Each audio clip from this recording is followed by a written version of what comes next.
এই পৌর মঞ্চ থেকে শুরু করে আশপাশের রাস্তাঘাটে দোকানে বসে যারা আমাদের বক্তব্য শুনছেন, আমাদের কথা শুনছেন, সকলকে গণ অধিকার পরিষদ এবং আপনাদের এলাকার সন্তান ছোট ভাই হিসেবে সালাম এবং শুভেচ্ছা জানাচ্ছি। আসসালামু আলাইকুম। হিন্দু ধর্মাবলম্বী সহ অন্যান্যদেরকে আমার পক্ষ থেকে আন্তরিক শুভেচ্ছা জানাই।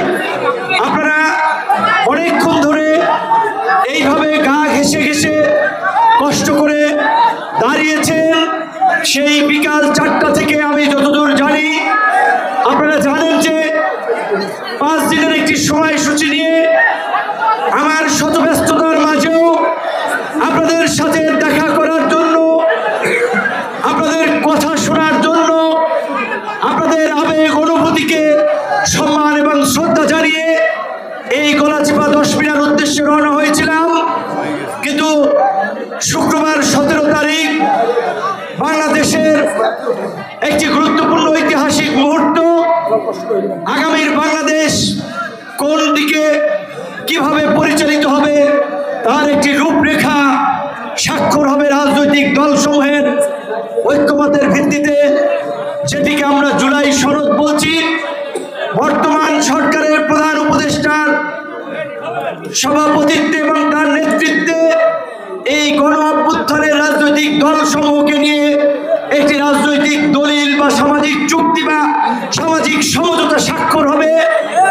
সেই জুলাই সনদের ভিত্তিতে আমরা যেই গণতন্ত্র, নাগরিকদের ভোটের অধিকার, একটা গণতান্ত্রিক রাষ্ট্রে নাগরিকদের যে মৌলিক অধিকার, মানবাধিকার এবং নাগরিক মর্যাদা থাকে, সেটি প্রতিষ্ঠার জন্য আমরা রাজনৈতিক দলসমূহ সবাই স্বাক্ষর করব জাতির সামনে, যার ভিত্তিতে, যেই সনদের ভিত্তিতে আগামীর বাংলাদেশ পরিচালিত হবে, যেখানে কোনো স্বৈরাচার, কর্তৃত্ববাদী শাসক, কোনো জুলুমবাজ শাসক কিংবা জনপ্রতিনিধি তৈরি হবে না।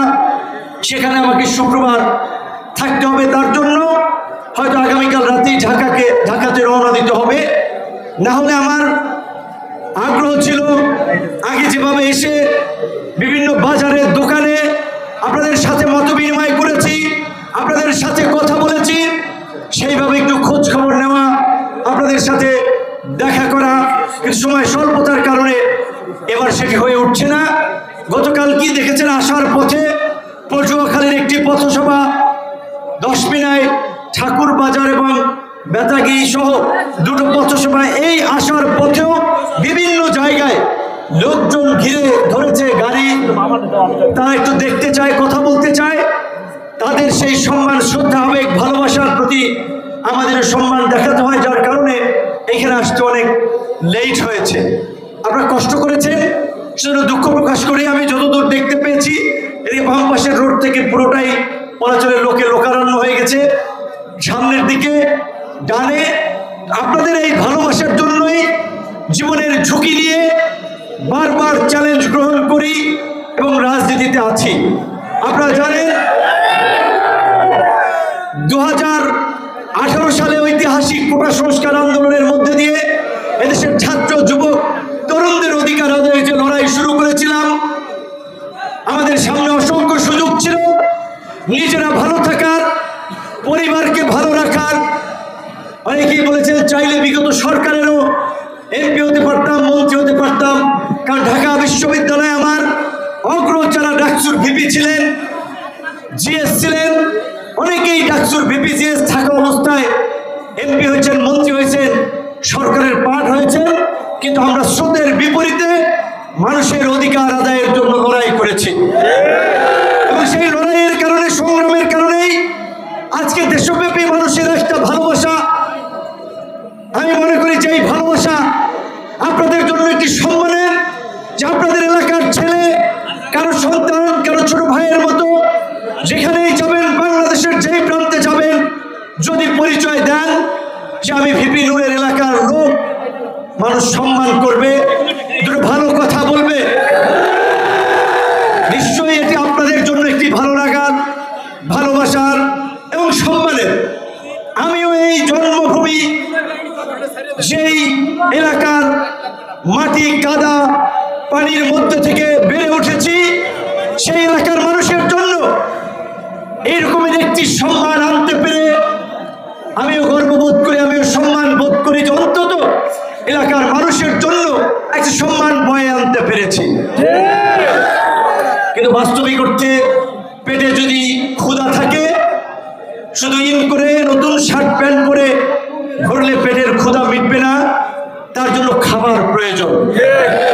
সম্মানের পাশাপাশি এই দক্ষিণাঞ্চলের মানুষ যেভাবে বিভিন্ন ক্ষেত্রে বৈষম্যের শিকার হয়েছে, উন্নয়ন থেকে বঞ্চিত হয়েছে, মানুষের অধিকার থেকে বঞ্চিত হয়েছে, বিশেষ করে এই গলাচিপা দশপিনায় অনেক জাতীয় নেতা জন্ম হয়েছে, তাদের প্রতি আমি সম্মান জানাই। তারা তাদের জীবদশায় কিংবা তাদের সময়ে যতটুকু চেষ্টা করেছেন তার জন্য ধন্যবাদ জানাই। কিন্তু অন্যান্য এলাকার তুলনায় এই এলাকার মানুষ আরো কিছু পেতে পারত, কিন্তু পায় নাই। এই গলাচিপা থেকে যদি বদনাতলি যান, রাস্তাটার কি অবস্থা? এইটা তো একটা মেইন সড়ক। ওপার থেকে উঠে যদি চরকাদল থেকে চরবিশ্বাস যান, দেখেন রাস্তাটার কি অবস্থা। ব্রিজের কথা আপনারা বলেছেন, 96 থেকে ব্রিজ হয়। আজকে 2025 সাল, 3 দশক পার হয়েছে, মানুষ ব্রিজের দেখা পায় নাই। আমি এর পূর্বেও বলেছিলাম যে এইখান থেকে ওই পার নদী পার স্কুলে যাওয়ার জন্য তাও মানুষকে হয়রানির শিকার হতে হয়, 10 টাকা দিতে হয়। এটা জুলুম, এটা উচিত না, এটা ন্যায্য না। প্রত্যেকটা লঞ্চ ঘাট খেয়ে ঘাটে যেভাবে মানুষ একটা ব্যাগ নিলেও যে ইজারাদাররা যেভাবে টাকা নেন, মানুষকে হয়রানি করেন, মানুষ রক্ত পানি করে বউ বাচ্চা নিয়ে তরমুজ চাষ করে, সেই তরমুজ দেখা যায় নেওয়ার জন্য ট্রলিওয়ালারে টাকা দেওয়া লাগে, লঞ্চ ঘাটে টাকা দেওয়া লাগে, বিভিন্ন নেতাকে টাকা দেওয়া লাগে। এইটা ন্যায্য না। তো এই যে মানুষের উপরে যারা জুলুম করছে, তারাও আমাদের মতো রাজনৈতিক পরিচয়, রাজনৈতিক নেতা। কিন্তু সাধারণ মানুষ, একজন মানুষ আরেকজন মানুষের উপরে জুলুম করতে পারে না, চাঁদাবাজি করতে পারে না, খাওয়া ঘরে জোর করে ইজারা নিতে পারে না। এগুলো করে রাজনৈতিক শেল্টারে। তার বিরুদ্ধে আমি শুরু থেকে আমার অবস্থান ব্যক্ত করে আসছি এবং পরিষ্কারভাবে আমি বলছি যে যারা খেয়া ঘাটে ইজারাগুলো নিচ্ছেন, কোনো জায়গায় 5 টাকার উপরে নেওয়া উচিত না।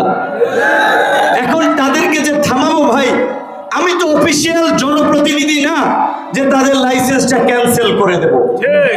আমি কথা বলতে পারি, আপনাদের পক্ষাবস্থান নিতে পারি, আন্দোলন করতে পারি, যেটা এই যাবৎকাল করে আজকের এই পরিবর্তিত বাংলাদেশ, আজকে এই দেশের মানুষকে আমরা উপহার দিয়েছি। এই বাংলাদেশের এই পরিবর্তন আনতে গিয়ে আমরা নাক ফাটাইছি, মুখ ফাটাইছি, রক্ত দিছি, জেলে গেছি, স্যাক্রিফাইস আমরা করেছি।